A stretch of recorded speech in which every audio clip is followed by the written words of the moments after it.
Юл маршруты Нурлаш-Чуаш темирлеге трассынан башланды. Аксумна авылына кадәр юл шомагына барса да, Якушкиныга таман борылып киткәч, әллә ни мактанарлык түгел. Аеруча Якушкины һәм Салдакай авыллары арасында биредә асфальт ватылып чокырлы урыннар барлыкка килгән. Халык телендә әйтмешли, арба белән генә йөрерлек.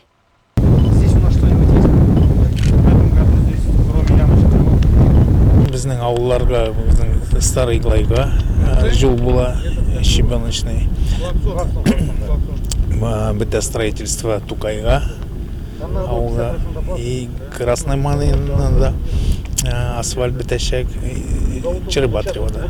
Комиссия зирекле авылы янында үтә торган юлны да карый. Монда исә кайчандыр асфальт түшәлгән дип уйларга гына кала. Чокырлы-чакырлы юллардан үтәр өчен җәяүле тизлеге белән генә барырга кирәк. Шуңа да ныклы ремонт эшләре таләп ителә. Район башлыгы Равил Кузюров юлчыларга сыйфатлы булсын өчен яңа технологияләр белән эш итү кирәклеген ассызыклый. До Зирекли с этой стороны с Фомкина ехали, трассы хорошие, но местами уже появляются те дыры, которые приведут через года 2-3 к нему. Содержание средстволарга было просто не ремонт. Анда димәк асфальт булмый. Ну, анда асфальт бар, просто ремонт было. Нурлаш-Чуаш темирлеге юлында ремонт эшләре 1995 елдан бирле үткәрелмәгән. Шулпан Заречный авыллары арасындагы юллар бик ватылган, чокырлы-чакырлы урыннар шактый.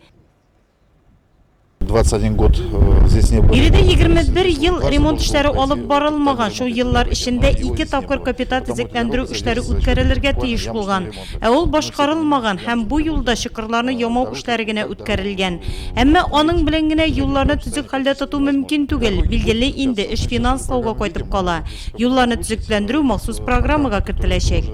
Районда региональ юллардагы чокырларны ямау эшләрен 1 июньгә, ә авария хәлендәге участокларны ремонтлауны 1 майга төгәлләргә. Юлчылар алдына шундый бурыч куелды.